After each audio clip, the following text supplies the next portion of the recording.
Corona virus महामारी से निपटने के लिए फिलहाल देश का आम नागरिक और विपक्षी दल भी सरकार को नसीहत दे रहे हैं और अब इन सबके बीच पूर्व प्रधानमंत्री डॉक्टर मनमोहन सिंह ने देश के सामने कोविड-19 के बीच जो 3 चुनौतियां हैं उनका जिक्र किया है और साथ ही मोदी सरकार को इन चुनौतियों से निपटने के लिए रास्ते भी दिखाए हैं।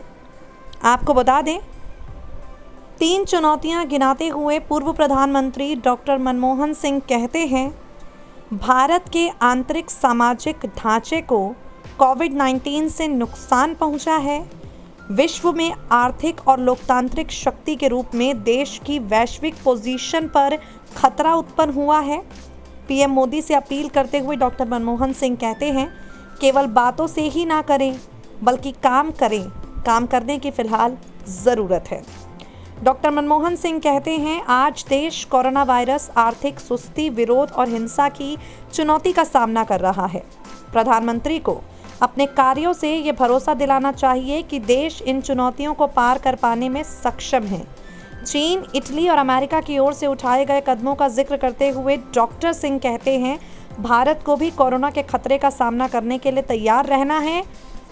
न सिर्फ पीएम मोदी से उन्होंने अपील की बल्कि अपने कॉलम में सरकार को चुनौतियों से पार पाने के रास्ते बताए। इन चुनौतियों से निपटने के लिए कोविड-19 की रोकथाम के लिए हर प्रयास पर ध्यान केंद्रित करने की सलाह देते हुए डॉक्टर मनमोहन सिंह कहते हैं, विरोध प्रदर्शन, हिंसा को रोकने के लिए नागरिकता कानून में संशोधन करें, इसे वापस लें। आर्थिक सुस्ती से निपटने के लिए उपभोग को बढ़ाएं। आपको बता दें, डॉक्टर सिंह का कहना है, सामाजिक अशांति आर्थिक सुस्ती को बढ़ावा देगी।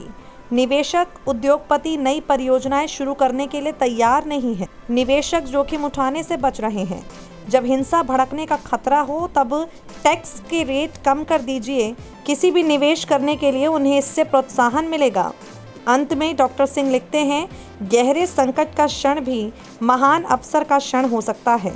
कोरोना वायरस का संकट अर्थव्यवस्था को एक बार फिर से मजबूत करने के लिए नए अवसर दे सकता है। 3 चुनौतियां और 3 चुनौतियों को किस तरीके से यहां पर मात दी जा सकती है, वो रास्ता मनमोहन सिंह ने पीएम मोदी को दिखाया है। संकट से निकलने का मंत्र डॉक्टर मनमोहन सिंह ने प्रधानमंत्री नरेंद्र मोदी को दिया है।